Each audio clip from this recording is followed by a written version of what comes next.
이 시간 예배의 자리에 나오신 여러분을 축복합니다. 오늘 저는 앞서 읽은 마태복음 27장 57절부터 66절까지의 본문으로 부자도 제자라라는 제목의 설교를 하려고 합니다. 전해지는 말씀 가운데 하나님의 은혜가 있기를 바랍니다.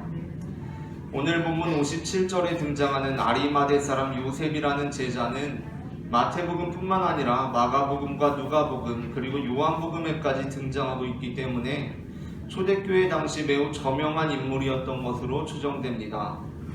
그러나 4개의 복음서는 그에 대해 각각 다르게 소개하고 있습니다. 먼저 마가복음은 그를 존경받는 공회원이요 하나님의 나라를 기다리는 자라고 소개하고 있습니다. 15장 43절입니다.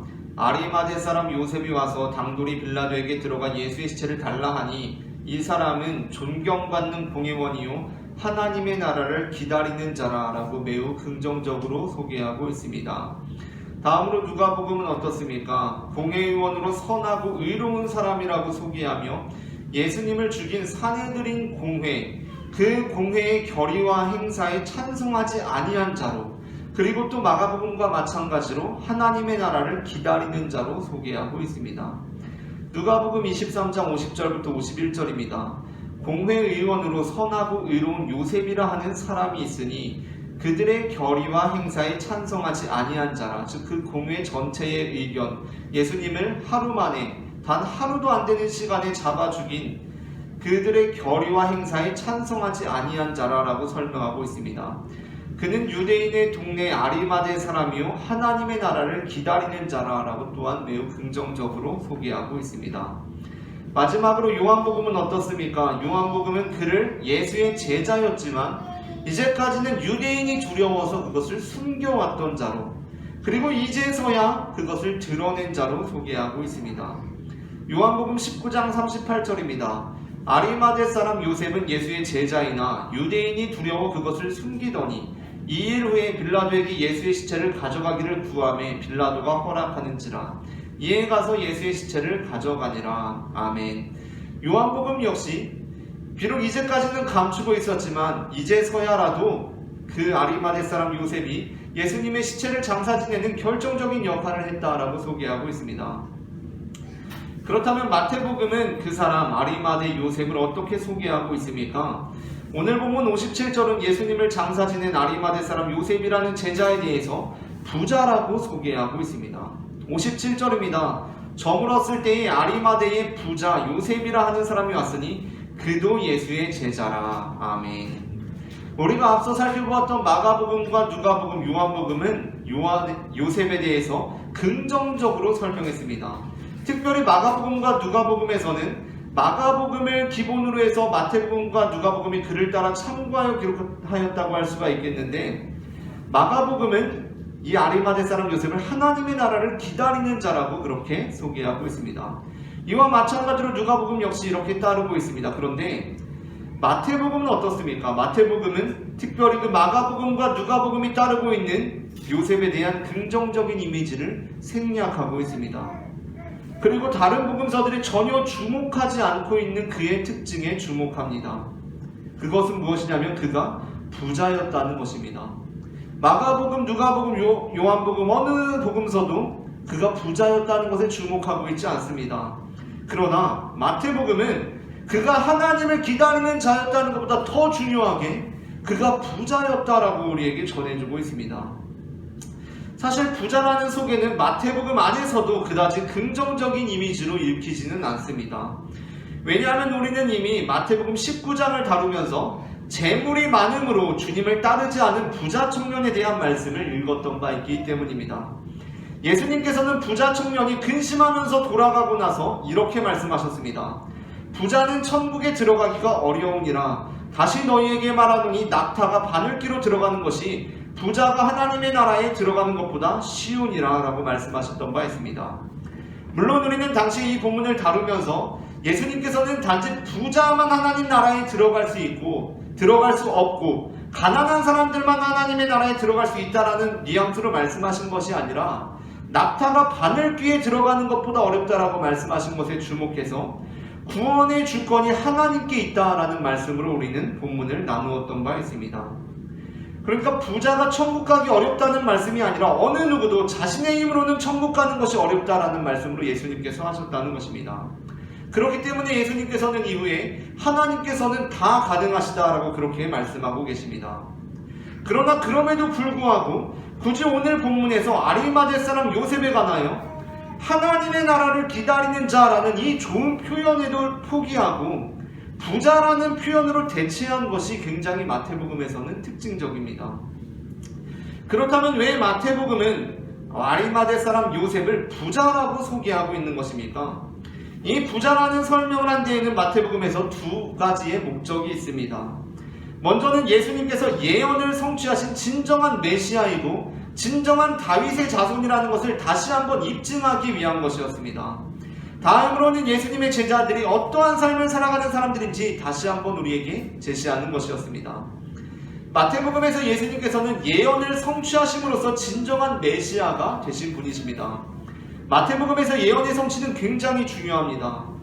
우리가 마태복음은 계속해서 반복적으로 예수님께서 예언을 성취하신 분으로 소개하고 있습니다. 우리가 지난주에 살펴보았던 고난에 대한 부분에서 어떻습니까? 마태복음 27장 35절부터 36절 본문, 그들이 예수를 십자가에 못 박은 후에 그 옷을 제비 뽑아 나누고 거기 앉아 지키더라 라는 표현이 시편 22편 16절부터 18절, 악한 무리가 나를 둘러 내 수족을 찔렀나이다. 내가 내 모든 뼈를 셀 수 있나이다. 그들이 나를 주목하여 보고 내 겉옷을 나누며 속옷을 제비 뽑나이다 라는 구절과 굉장히 유사하다라는 것을 우리는 살펴보았던 바 있습니다. 그러니까 마태복음의 기자는 이 예수님의 모습을 보았을 때 예수님께서는 이 구약의 메시지를 성취하시는 분이구나 라고 그렇게 받아들였다는 것입니다. 다음으로 마태복음 27장 39절부터 40절은 어떻습니까? 지나가는 자들은 자기 머리를 흔들며 예수를 모욕하여 이르되 성전을 열고 사흘에 다시 짓는 자여, 네가 만일 하나님의 아들이거든 자기를 구원하고 십자가에서 내려오라 라는 표현이 시편 22편 7절부터 8절, 나를 보는 자는 다 나를 비웃으며 입술을 비축거리고 머리를 흔들며 말하되 그가 여호와께 의탁하니 구원하실걸, 그를 기뻐하시니 건지실걸 하나이다 라는 본문을 연상케 하고 있습니다. 마태복음을 시작하면서부터 예수님께서 예언을 성취하신 분이라고 소개하고 있습니다. 마태복음 1장 21절부터 22절입니다. 아들을 낳으리니 이름을 예수라 하라. 이는 그가 자기 백성을 그들의 죄에서 구원할 자이심이라 하니라. 이 모든 일이 된 것은 주께서 선지자로 하신 말씀을 이루려 하심이니. 마태복음 2장 14절부터 15절 본문입니다. 요셉이 일어나서 밤에 아가와 그의 어머니를 데리고 애굽으로 떠나가 헤롯이 죽기까지 거기 있었으니 이는 주께서 선지자를 통하여 말씀하신 바 애굽으로부터 내 아들을 불렀다 함을 이루려 하심이라.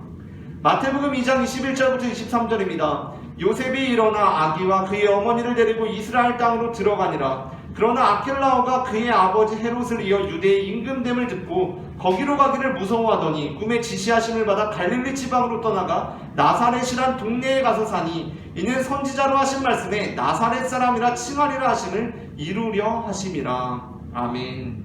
계속해서 예수님께서 예언을 성취하신 분으로서 소개되고 있다는 것입니다. 그렇다면 아리마대 사람 요셉이 부자라는 것이 예수님께서 메시아의 예언을 성취하신 것과 어떻게 관련이 됩니까?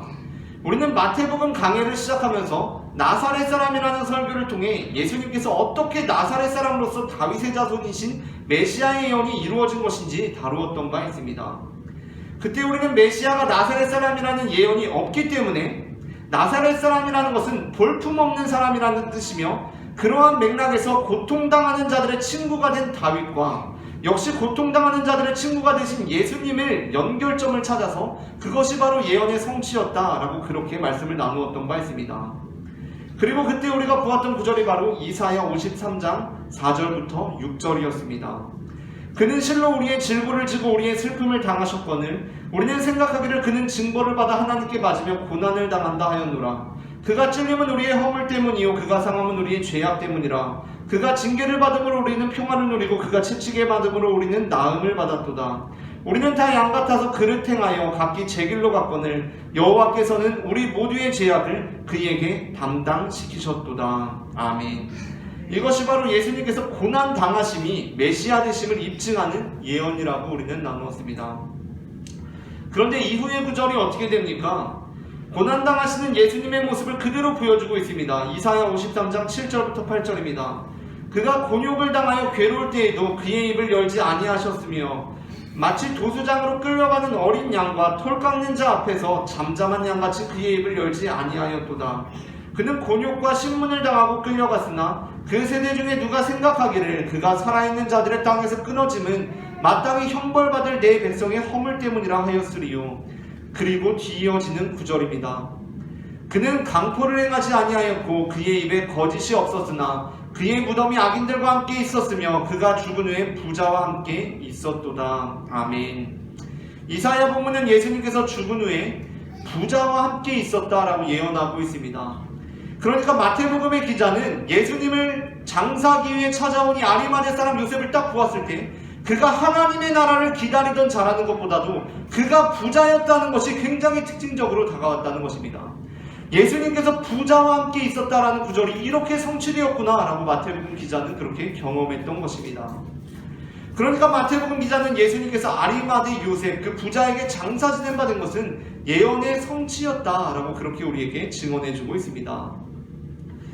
다음으로 이 구절, 아리마대 사람이 부자였다, 아리마대 사람 요셉이 부자였다라는 이 구절은 마태복음에 있던 초대교회 당시 공동체가 어떠한 삶을 살아야 하는지를 보여주고 있습니다. 초대교회 당시에는 신약성경이 정경화되기 이전이었고 그랬기 때문에 각각의 공동체별로 복음서들이 따로 읽혀졌는데 마태복음을 우리에게 전수해준 공동체는 보통 다른 공동체들에 비해 부유했던 것으로 추정되고 있습니다. 왜냐하면 마태복음에 나오는 화폐의 단위들이나 표현들이 그들이 물질적으로 풍족했음을 나타내고 있기 때문입니다. 일례로 예수님께서 제자들을 보내실 때의 장면만 보아도 그렇습니다. 마태복음 10장에 나오는 예수님께서 제자들을 보내시는 그 장면을 마가복음 6장 7절부터 9절은 이렇게 기록하고 있습니다. 12제자를 부르사 둘씩 보내시며 더러운 귀신을 제어하는 권능을 주시고 명하시되 여행을 위하여 지팡이 외에는 양식이나 배낭이나 전대의 돈이나 아무것도 가지지 말며 신만 신고 두벌옷도 입지 말라 하시고 라고 이렇게 기록하고 있습니다. 그런데 마태복음에는 이렇게 기록되어 있습니다. 10장 9절부터 10절입니다. 너희 전대에 금이나 은이나 동을 가지지 말고 여행을 위하여 배낭이나 두벌옷이나 신이나 지팡이를 가지지 말라. 누가복음에는 이 마가복음의 본문이 이렇게 기록되어 있습니다. 9장 1절부터 3절입니다. 예수께서 12제자를 불러 모으사 모든 귀신을 제어하며 병을 고치는 능력과 권위를 주시고 하나님의 나라를 전파하며 앓는 자를 고치게 하려고 내보내시며 이르시되 여행을 위하여 아무것도 가지지 말라. 지팡이나 배낭이나 양식이나 돈이나 두벌옷을 가지지 말며 라고 기록하고 있습니다. 그러니까 마가복음에서 너희가 돈을 가져가지 말라라고 기록한 것을 누가복음은 그대로 따라서 돈이라고 기록하고 있습니다. 그런데 마태복음은 어떻게 말씀하고 있습니까? 너희가 금이나 은이나 동을 가지지 말라라고 말하고 있습니다. 금이나 은은 보물이고 그 당시 사람들에게 굉장히 돈보다도 가치 있게 여겨지는 물건들이었습니다. 그러한 의미에서 마태복음에서 너희가 금이나 은을 가지지 말고 가라 한 것이 무엇을 의미합니까? 마태복음을 읽는 공동체는 마가복음과 누가복음과는 달리 그 사람들이 금을 가지고 있지 못한 것과 달리 마태복음 공동체는 금을 가지고 있는 사람들이었다는 것입니다. 그렇다면 본문이 아리마대 사람이 부자라는 것을 전해주면서 제자들에게 제시하고 있는 것이 무엇입니까? 일단은 부자도 제자일 수가 있다는 것입니다. 그리고 전해주고 있는 것이 무엇입니까? 그렇다면 부자는 어떻게 살아야 제자가 되는가 하는 모습입니다. 마태복음은 그 부자가 예수님을 위해서 자신의 무덤을 드림으로써 제자가 된다라고 그렇게 우리에게 전해주고 있습니다. 이 본문 아리마대 사람 요셉에 이어지는 뒤에 이어지는 구절은 앞의 내용을 두 가지 측면에서 모두 지지하고 있습니다. 뒤에 이어지는 구절에는 예수님 또는 예수님의 제자와는 정반대되는 사람들이 등장합니다. 오늘 본문에서 아리마대 사람 요셉과 관련된 57절부터 61절 뒤에 이어지는 62절부터 66절 내용입니다. 마태복음에만 나오는 본문인데 이 본문은 마태복음의 두 가지 목적을 모두 암시하고 있습니다. 먼저 대제사장과 바리새인들이 예언을 성취하신 예수님의 모습과 대비되는 것은 어떠한 면에서 먼저 대제사장과 바리새인들이 예수님께서 예언을 성취하신 것과 대비되는 면이 있습니다. 그것은 바로 대제사장과 바리새인들이 말씀을 어기는 자들로 등장한다는 것입니다. 그것이 바로 62절에 암시되어 있습니다. 62절은 어떻게 말하고 있습니까? 그 이튿날은 준비일 다음 날이라 대제사장들과 바리새인들이 함께 빌라도에게 모여라고 기록하고 있습니다. 오늘 본문은 아리마대 사람 요셉에 관한 내용을 우리에게 들려주고 다시 대제사장과 바리새인들에 대한 내용을 우리에게 들려주고 있는데, 그들이 이튿날 준비일 다음 날에 빌라도에게 모였다라고 그렇게 알려주고 있습니다. 준비일 다음 날이 어떤 날입니까? 곧 6월절이자 안식일이었습니다. 그러니까 예수님께서 금요일에 돌아가시고 토요일 곧 안식일의 무덤에 계시고 안식일 다음 날 곧 이후에 주일이 되는 그날에 부활하신 것 아닙니까? 그런데 안식일, 그 토요일, 유대인들에게 그 안식일이 어떤 날입니까? 안식일은 쉬는 날이며 거룩한 날입니다. 그런데 이들이 안식일에 뭔가 다른 일을 꾸미고 있는 것입니다. 그런데 그 다른 일이 무엇입니까? 빌라도에게 찾아간 것입니다. 사실 당시의 대제사장들과 바리새인들은 빌라도에게 찾아가는 것, 즉 로마 관저에 찾아가는 것을 굉장히 불경한 일로 여겼습니다. 이를 암시할 수 있는 구절이 요한복음 18장 28절에 나옵니다. 그들이 예수를 가야바에게서 관정으로 끌고 가니 새벽이라 그들은 더럽힘을 받지 아니하고 유월절 잔치를 먹고자 하여 관정에 들어가지 아니하더라. 그러므로 빌라도가 밖으로 나가서 그들에게 말하되 너희가 무슨 일로 이 사람을 고발하느냐. 그러니까 원래 이들은 관정에 들어가는 것 자체를 부정한 일로 여기면서 행하지 않던 사람들이었습니다. 그런데 이 본문에서 어떻습니까? 그들이 말씀을 따르질 않습니다. 예수님께서는 죽으시면서도 말씀에 붙들려 계신데, 말씀에 사로잡혀 계신데, 말씀의 인도함을 받고 계신데, 대제사장들과 바리새인들은 말씀을 거스르고 있습니다. 다음으로 이들이 예수님의 제자와 대비되는 면이 있습니다. 그것은 무엇이냐 하면 이들이 바로 빌라도에게 찾아가서 주여라고 부른다는 것입니다. 오늘 본문의 62절부터 64절입니다. 그 이튿날은 준비일 다음 날이라 대제사장들과 바리새인들이 함께 빌라도에게 모여 이르되 주여 저 속이던 자가 살아있을 때에 말하되 내가 사흘 후에 다시 살아나리라 한 것을 우리가 기억하노니 그러므로 명령하여 그 무덤을 사흘까지 굳게 지키게 하소서. 그의 제자들이 와서 시체를 도둑질하여 가고 백성에게 말하되 그가 죽은 자 가운데서 살아났다 하면 그의 속임이 전보다 더 클까 하나이다 하니. 이 본문에서 굉장히 특징적인 표현이 있습니다. 그것은 바로 대제사장들과 바리새인들이 빌라도를 주여라고 부르고 있다는 것입니다. 마태복음에서는 예수님의 제자들에게 예수님을 부르는 호칭으로서 주여라는 표현이 사용되고 있습니다. 특별히 마태복음에서는 주님이라는 표현과 선생님, 랍비라는 표현이 명확히 대비되고 있습니다. 오로지 제자들만이 예수님께 주님, 주여라고 부릅니다. 그런데 대제사장들과 바리새인들이 빌라도에게 나아가서 그를 어떻게 부르고 있습니까? 주여라고 부르고 있습니다. 여호와 하나님을 주님이라고 불러야 할 사람들이 이 땅의 권력자를 주님이라고 부릅니다. 이러한 모습은 아리마대 사람 요셉과 대비되는 모습으로 그려지고 있습니다. 즉 그들은 겉으로는 하나님을 주님으로 삼고 사는 사람들 같았지만 실상은 이 땅의 권력을 주인으로 삼고 사는 사람들이었다는 것입니다. 우리는 이 땅에 살아갈 때에 돈을 벌 수 있습니다. 예상보다 더 많은 돈을 벌 때도 있습니다. 어떤 경우에 우리는 권력을 쥐게 될 때도 있습니다. 창세기에 나오는 4명의 위대한 인물 아브라함, 이삭, 야곱, 요셉은 모두 부자와 권력자가 되었습니다. 그러므로 우리는 하나님을 믿을 때 부자와 권력자가 될 수 있다고 믿는 사람들입니다. 그러나 이것은 부자가 되기 위해 하나님을 믿는 것과는 아주 다르다는 것을 우리는 분명히 알아야 합니다. 우리는 하나님을 믿을 때 부자와 권력자가 될 수 있다고 믿습니다. 그러나 이것은 부자와 권력자가 되기 위해 하나님을 믿는 것과는 아주 다르다는 것을 우리는 분명히 알아야 한다는 것입니다. 이게 우리가 생각보다 되게 헷갈리는 부분입니다. 신앙생활을 오래 하다 보면 내가 하나님을 잘 믿어서 부자가 된 것인지, 내가 하나님을 잘 믿어서 권력자가 된 것인지, 아니면 부자가 되려고 하나님을 믿고 있는 것인지 스스로도 잘 판단이 되지 않을 때가 있습니다. 그때 우리는 결정적인 순간들을 통해서 나의 믿음을 돌아보며 다시 주님께로 돌아올 필요가 있다는 것입니다. 어떤 사람이 옛날에 출세하기 위해서 과거 시험을 열심히 준비했다고 합니다. 지금으로 치면 공무원 시험 같은 거 아닙니까? 공무원 시험을 열심히 준비했습니다. 그런데 떨어졌습니다. 또 공무원 시험을 열심히 준비했습니다. 또 떨어졌습니다. 또 열심히 준비했습니다. 또 떨어졌습니다. 과거에 계속 낙방하는 남편을 보면서 아내와 자식들은 매일 쫄쫄 굶고 있습니다. 아내와 자식들이 힘들어하는 모습을 보면서 그 선비는 이제 내가 올해 진짜 마지막으로 공무원 시험을 보아야겠다, 과거 시험을 보아야겠다라는 마음으로 다시 한번 과거 길에 오릅니다. 그렇게 과거를 보러 갔습니다. 그리고 과거를 치르고 공무원 시험을 치렀습니다. 그런데 어떻게 되었겠습니까? 또 떨어지고 말았습니다. 그래서 정말 낙심해서 이제 그냥 돌아가서 농사나 짓고 살아야겠다라고 이렇게 집으로 돌아가고 있었습니다. 그런데 그때 옛날에 그런 경우가 있지 않습니까?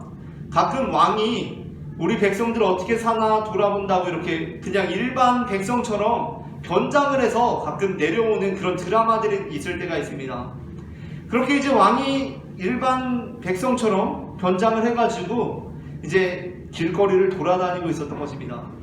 그런데 저기에서 한 사람이 아주 풀 죽은 얼굴을 하고 터덜터덜 지나가고 있습니다. 이 왕이 그 모습을 보고 너무나 이상하고, 아니 왜 저렇게 저 사람은 풀이 죽어 있나, 이 나라가 살만하지 못한가 라는 생각을 가지고 이보시오, 왜 그렇게 풀이 죽어 있어, 왜 그렇게 어깨가 축 처져 있어 라고 그렇게 말합니다. 그러자 이 공무원 시험에 떨어진 이 선비가 이렇게 말합니다. 사실 내가 지금 10년 동안 공무원 시험을 준비했는데 계속해서 낙방하고 말았어. 내가 이제 더 이상 소망이 없어서 그냥 내 아내와 자식들을 위해서 고향으로 돌아가서 농사나 지을 참이요 라고 이렇게 말했습니다. 그러자 이 왕이 장난기가 발동해서 그 사람을 잠깐 멈춰 세우고 이렇게 말합니다. 잠깐, 그러면 공무원 시험을 10년 동안이나 진짜 준비했단 말이요? 그러자 이 사람이, 그래 내가 10년 동안 준비했어. 근데 떨어지고 말았어 라고 말합니다. 그러자 이 왕이 이렇게 질문합니다. 10년 동안 준비했다면 참 아는 것도 많을 터인데 공무원 시험과 상관없이 당신에게 이장이라는 직분이 주어진다면 당신은 잘 맡을 수 있겠소? 라고 그렇게 말합니다. 그러자 이 사람이 안 그래도 공무원 시험에 낙방한 마당에 이장을 생각하니까 그래도 이장이라도 되면 참 좋을 것 같은 것입니다. 그래가지고 내가 비록 시험에는 낙방했지만 누구라도 날 이장으로만 세워준다면 내가 잘 한번 해보겠소 라고 이렇게 대답합니다. 그리고 돌아서서 가려고 하는데 다시 왕이 불러세웁니다. 잠깐, 이장을 잘할 수 있다면 군수 정도는 어떻소? 라고 그렇게 말합니다. 이 사람이 군수를 생각하니까 다시 기분이 좋아지는 것입니다. 그래서 군수도 내가 잘할 수 있을 것 같소. 내가 10년을 공부했는데 군수는 못하겠소? 라고 말합니다. 그리고 다시 돌아서서 가려고 하는데 다시 불러세웁니다. 잠깐, 그러면 시장은 어떻소? 도지사는 어떻소? 국회의원은 어떻소? 라고 물어봅니다. 그러자 이 사람이 시장도 도지사도 국회의원도 내가 자리만 주어진다면 정말 성실히 내가 해볼 수 있지 라고 그렇게 말했습니다. 그런데 점점 이게 마음이 불안해져 오는 것입니다. 왜냐하면 점점 자리가 올라가고 있기 때문입니다. 그리고 돌아서서 가는데 다시 뒤에서 이런 소리가 들립니다. 잠깐, 그렇다면 이라는 말이 들립니다. 더 이상 무엇을 말할 것인지 서로 알고 있었습니다. 그때 이 왕이 이렇게 묻습니다. 그럼 당신 왕은 한번 해볼 수 있겠소? 라고 묻습니다. 이 사람이 시험에 낙방하고 내가 이장이 되어도 잘할 것 같고 군수가 되어도 잘할 것 같고 국회의원이 되어도 참 잘할 수 있을 것 같은데 라고 생각하고 있다가 왕이면 어떨 것 같소? 하는 소리를 듣자마자 뒤돌아서 그 사람의 멱살을 부여잡고 그 사람을 두들겨 패기 시작합니다.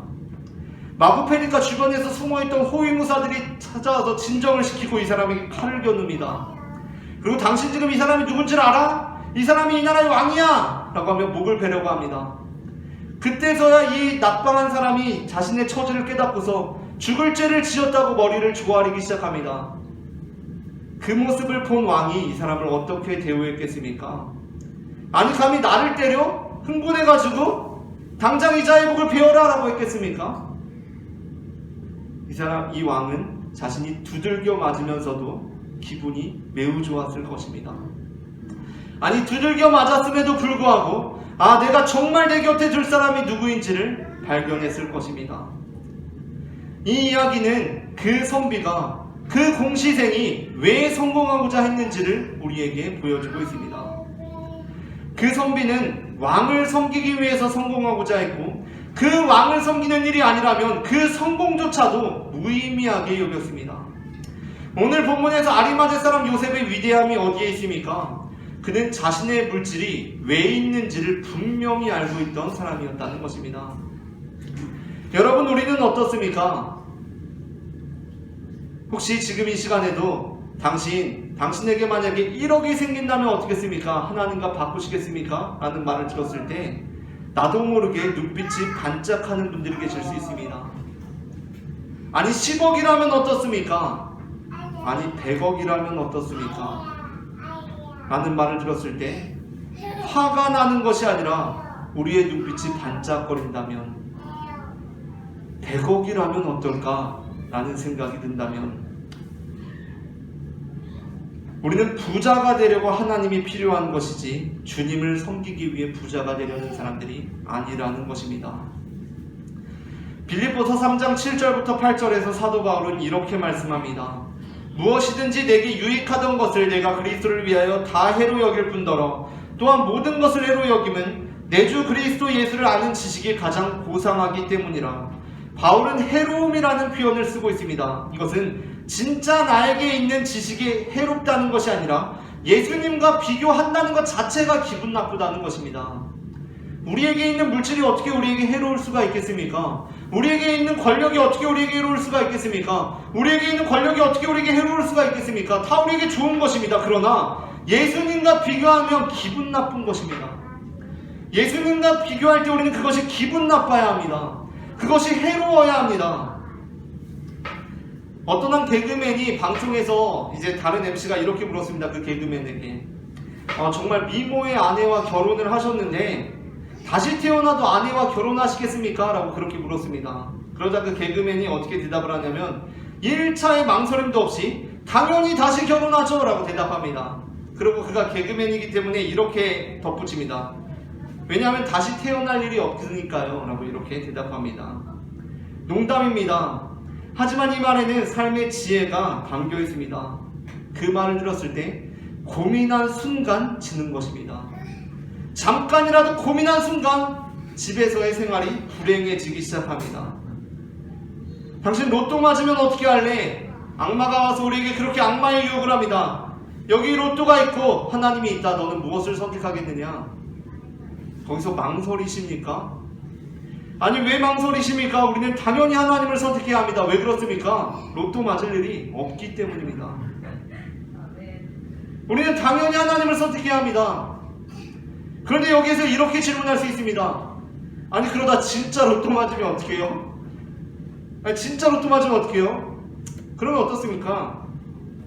그러면 그냥 로또 맞은 거 내가 돈 가지면 되는 거 아닙니까? 그랬다가 하나님이 우리 징벌 하시면 어떻게 해요? 우리 처벌하시면 어떻게 해요? 근데 그 믿음이 있다면 왜 하나님을 선택하지 못합니까? 이 이야기를 잘 이해하시길 바랍니다. 우리는 로또에 맞고 싶습니까? 아니면 하나님을 선택하시겠습니까? 우리는 하나님을 선택해야 합니다. 왜냐하면 로또 맞을 일이 없기 때문입니다. 그런데 로또 맞으면 어떡합니까? 근데 왜 그것을 하나님께 드리지 못합니까? 하나님께서 나를 처벌하실까봐? 하나님께서 나를 징벌하실까봐? 하나님께서 그렇게 절대적이시고 하나님께서 그렇게 전능하신 분임을 알고 있는데 우리는 왜 하나님을 선택하지 못하는 것입니까? 인생의 목적지는 무덤으로 정해야 한다라는 말이 있습니다. 부자가 되기 위해 사는 사람은 부자가 되었을 때 허무함을 느끼고 권력자가 되기를 꿈꾸고 살아온 사람은 권력자가 되었을 때 허무함을 느끼게 되어 있습니다. 그래서 인생의 목적지는 무덤으로 정해야 한다라는 말이 있습니다. 우리가 죽는 날 그곳을 무덤으로 정하고 살아갈 때 우리는 삶을 참으로 살 수 있다는 것입니다. 그러나 저는 이렇게 고백합니다. 인생의 목적지는 무덤이 아니라 하나님께 두어야 합니다. 왜냐하면 우리는 무덤으로 모든 것이 끝나는 것이 아니라 우리를 다시 살리시고 그 나라로 초청하시는 하나님 아버지를 믿기 때문입니다. 이처럼 하나님께서는 우리가 다른 어떤 것과도 비교할 수 없는 우리의 목적이 되시는 분임을 저는 마태복음 27장 57절부터 66절 말씀을 근거로 고백합니다. 오늘 전해진 말씀 가운데 하나님의 은혜가 임했기를 바랍니다.